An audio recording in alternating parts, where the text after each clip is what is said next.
Alright, so subconscious and manifestation.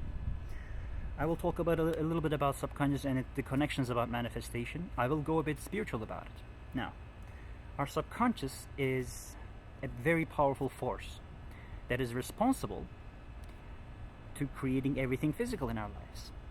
Now, in one of my previous videos, I talked about how this life is a projection of you. And whatever you project, our subconscious takes it as a command and creates it. So in terms of creating, our subconscious mind does that. So that is why taking care of our subconscious mind is really important. Now, in Norse myth, the beings that are associated with our subconscious is the beings dwarves. Just like, if you watch Lord of the Rings, there are these beings who love to create and they're really great blacksmiths. In fact, there are two dwarves who made Thor's hammer, right? So they're really good blacksmiths, and they create our physical reality. They are the responsible of creation. They're really good, really talented creators. Now, if we go back to our own lives, what we do is sometimes we can give false commands to our subconscious mind. Sometimes we can tell our subconscious mind to manifest wrong things in our lives. But how do we do that? Now, here's an interesting thing about our subconscious mind that our subconscious does.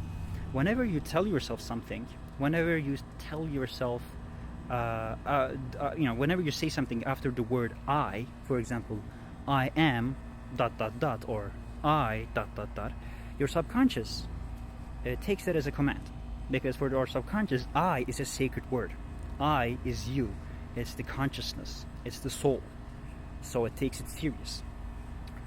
And one thing we can do is, whenever we say something to ourselves, even if it's just a negative thing, our subconscious is going to take it seriously, even if it's just a joke. And I understand, if you're my age, you would like to make jokes about how broke you think you are. You can joke about with your friends. I understand, that's funny. But unfortunately, for your subconscious, it isn't. It's a serious command. It's an order.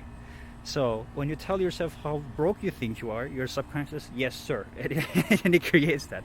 So before doing anything to our subconscious, the first thing we do is we eliminate that blockage. What we do is we be nice to ourselves. We talk nice to ourselves. And with the bare minimum, we stop making bad jokes about ourselves. Because it's a serious command for our subconscious, for the creating forces in our energetic body. And for our subconscious to change, we need at least 40 days for our subconscious minds to change in a health pattern. So if you have any kind of practice or any energetic practice that you're doing, there's a reason people used to do vows for 40 days. Because it takes 40 days for a subconscious mind to actually understand, oh, soul wants me to do this instead of the negative thing. So we take responsibility over our doors.